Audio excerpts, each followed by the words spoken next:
မလ6ရက်နေ့မွန်းလွယ်တနာရီ30မိနစ်ဝန်းကျင်အချိန်ဗန်းမော်မြို့တိုက်ပွဲအတွင်းဒရုန်းထိမှန်၍တန်ရာရရှိထားသောအကြမ်းဖက်စစ်တပ်ဘက်မှပိုးမှုတအုပ်ကိုလာရောက်တည်ဆောင်သည့် MI-17 ရဟတ်ယာဉ်တစ်စီးကို KIA တပ်ဖွဲ့ကဖိခတ်တိုက်ခိုက်ခဲ့ခြင်းဖြစ်ကြောင်းသိရတယ်။အဆိုပါတိုက်ခိုက်မှုကြောင့် MI-17 ရဟတ်ယာဉ်၏စီကံကိုထိမှန်ခဲ့ပြီးမိကူးများထွက်လာသောကြောင့်ရွှေကူမြို့ပင်တွင်အရေးပေါက်ဆင်းသက်ခဲ့ရကြောင်းထိုရဟတ်ယာဉ်သည်ရွှေကူမြို့ခပတ်ရ56တန်ရင်ကျဲတွင်စင်းသက်ရန်ပြုလုပ်ထားခြင်းဖြစ်ကြောင်းသိရှိရတယ်။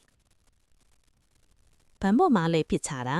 ရွှေကူခလရ56တရင်ထဲဆင်းမလို့တက်ထဲတာမဆင်းနိုင်ဘူးရွှေကူမြို့ပြင်မှာဆင်းရတယ်။ဗန်းပေါ်မှာမနက်ကရေးပေါ်တွေနဲ့ drone မိပြီးစစ်တပ်ဘက်ကပုံမှုထိတာအိုက်ကောင်ကိုလာတဲ့ရင်ခွေးအင်းအားလာဖြီတာခွေးကြီးကိုတဲထုတ်နေရင်းနဲ့ MI-17 ရဟတ်ယာဉ်ထိသွားတာပါစီကံပေါက်သွားတာတဲ့မိကိုအလိမ့်လိုက်နဲ့တရင်ရိုင်ပြန်တက်သွားတာရွှေကူမြို့ပြင်မှာကောင်းဆိုင်ထိုးဆင်းသွားတယ်လို့သိရတယ်ဟု KIA စီရေးခရီးရင်းမြစ်ကပြောဆိုကြတယ်2025ခုနှစ်မေလ20ရက်နေ့ကလည်းဗန်းမော်မြို့စစ်ကမှထွန်းသို့လာဆင်းသည့်စစ်တပ်ရဟတ်ယာဉ်3စီးကိုဖိခတ်ခဲ့ရာ MI-17 ရဟတ်ယာဉ်ကစီးမှာပြစ်ကြားသွားခဲ့ကြောင်းအခြားရဟတ်ယာဉ်တစ်စီးမှာလည်းထိမှန်သည့်အရေးပေါ်ဆင်းသက်သွားခဲ့ကြောင်းသိရှိရတယ်2020ခုနှစ်မေလ3ရက်နေ့တွင်ကချင်ပြည်နယ်မိုးမောက်မြို့နယ်မြို့တစ်နှင့်ကုန်းလာအကြားတွင်စစ်ကောင်စီ MI-35 တိုက်ခိုက်ရေးရဟတ်ယာဉ်ကိုကချင်လွတ်မြောက်ရေးသမရိုး KIA ကပစ်ချခဲ့ကြောင်းထို့သို့ပစ်ချခဲ့မှုကြောင့်ရဟတ်ယာဉ်ပျက်ခဲ့ပြီးရဟတ်ယာဉ်မိုးပုံမှုကျော်စီရာထွန်းဘိုးကြီးထန်းထွန်လင်းပုတ်ခွဲတက်ချက်ကြီးကျော်စွာအောင်တို့တေဆုံးခဲ့ကြတယ်ဟုသိရှိရတယ်2024ခုနှစ်ဇန်နဝါရီလ3ရက်နေ့မနက်7:59မိနစ်အချိန်ဝိုင်းမော်မြို့နယ်နာဖို့စစ်တပ်စခန်းသို့ဤခါလာဖို့ဒီစစ်တပ်ထောက်ဖို့ရဟတ်ယာဉ်တစ်စီးကို KIA ကပစ်ချခဲ့ပြီးစစ်ရဟတ်ယာဉ်ပေါ်၌လိုက်ပါလာသောစစ်ကောင်စီတပ်ဖွဲ့ဝင်10ဦးသေဆုံးကရဟတ်ယာဉ်လည်းပျက်စီးသွားခဲ့ကြောင်းသိရတယ်။2024ခုနှစ်ဇန်နဝါရီလ16ရက်နေ့တွင်ရှမ်းမြောက်ဒေသကွတ်ခိုင်မြို့နယ်နန်းဖတ်ရွာတိုက်ပွဲဒေသထံသို့ဘုံလာကျဲခဲ့တဲ့စစ်ကောင်စီ၏တရုတ်လုံး FTC 2000ကြီးတိုက်လေယာဉ်ကိုကချင်လွတ်မြောက်ရေးတပ်မတော် KIA ကပစ်ချခဲ့သဖြင့်တိုက်လေယာဉ်ပြက်ကြားသွားခဲ့ကြောင်းသိရှိရတယ်။နိုင်ရီကန်ဗျူဟာကုန်းရဲ့အထူးပင်မကာကင်းစခန်းတစ်ခုကို AA ထပ်မံတင်ပါရရှိ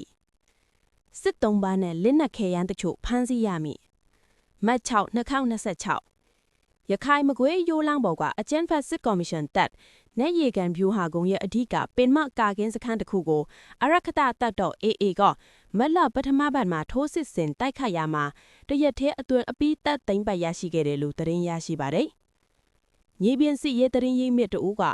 နက်ရီကန်တောင်ကျောတကြောထဲမှာရှိတဲ့အဓိကကာကင်းလို့ပြောလို့ရတယ်။အဲ့ဒီကာကင်းစခန်းတွေကအမြဲတမ်း drone တွေနဲ့ပစ်တယ်။လက်နက်ကြီးပစ်ကားတွေအမြဲလုတယ်။အဲ့ဒါကြောင့် AA ကတိုက်တာတရက်ဖေးတိုက်လိုက်ရတယ်။ကာကင်းစခန်းကိုတိုက်နိုင်ရတယ်လို့ပြောပါတယ်။ဒီကာကင်းစခန်းကစစ်ကောင်စီတပ်သားတချို့ဟာနက်ရီကန်ဗျူဟာကုန်းပေါ်ထွက်ဖေးသွားကြသလိုတချို့ကိုလည်းအရှင်ဖန်မီက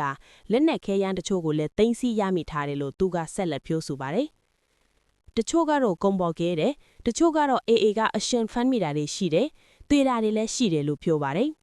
နိုင်ရီကန်ဗျူဟာကုန်းရှိတိအဓိကကာကင်းစခန်းတစ်ခုကို AA ကသိမ်းပိုက်လိုက်သည်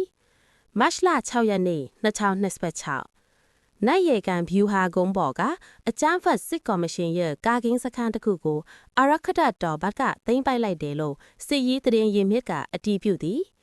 မလ4ရက်နေ့ကအကြမ်းဖက်စစ်ကော်မရှင်ကလေရင်ငန်းစီးနဲ့ခုခံနေတဲ့ကြားဗျူဟာကုန်းရှိတိအထူးကကြတဲ့ကာကင်းကိုအရခတတော် AA ကတော်လန်အေးပူးပေါင်းတပ်တို့နဲ့သိမ်းပိုက်လိုက်ကဖြစ်တယ်လို့သိရသည်ဗျူဟာကုန်းရှိကကာကင်းကိုရထားပါတယ်စစ်ကော်မရှင်ဘက်ကလေကြောင်းကအကုန်ဖြိုပြီးပြစ်နေပါတယ်သူ့လူတွေရှိလဲဖြစ်တယ်လို့စစ်မြေပြင်စစ်ရေးသတင်းရင်းမြစ်ကပြောသည်လက်ရှိတိုက်ပွဲတွေမှာနိုင်ရီကန်ဗျူဟာခန့်စစ်ဗဟုံနေရာကိုဦးတည်နေသည်စစ်ကော်မရှင်ဘက်ကဗဟုံကင်းအနီးကခန့်စစ်စခန်းတွေတစ်ခုပြီးတစ်ခုလက်လွတ်လာရတာဖြစ်သည်နိုင်ရီကန်ဗျူဟာစခန်းဟာရခိုင်ရိုးမကိုကြော်ပြီးထိုးစစ်ဆင်နိုင်တဲ့ထောက်ပို့စခန်းဖြစ်တဲ့အတော့အရခတတော်နဲ့တော်လန်ရေးတပ်ဖွဲ့တွေဘက်ကအပီးတပ်ရရှိအောင်သိမ်းပိုက်နေတာဖြစ်သည် ရခိုင်ရုံးမှအတွဲမှတိုက်ပွဲတွေမှာစစ်ကော်မရှင်ဘက်ကလည်းခြေလင်းအင်အားထောင်ကြီးအသုံးပြုထားတယ်လို့ဗျူဟာမှုအဆင့်ဗိုလ်မှုအဆင့်တွေလည်းကြဆုံးထားသည်နတ်ရေကန်ဗျူဟာပါမှာတက်မစစ်တပ်ကစစ်ကော်မရှင်တပ်သား900လောက်ပို့ဆောင်ထားတာဖြစ်ပါတယ်အဲ့ဒီစခန်းကိုစစ်ကော်မရှင်ဘက်ကအလေးထားခုခံနေပြီးအခုနောက်ပိုင်းမှာလေကြောင်းကလက်နက်ခဲယမ်းတွေဒရုန်းတွေကိုလည်းပို့ဆောင်ထားသည်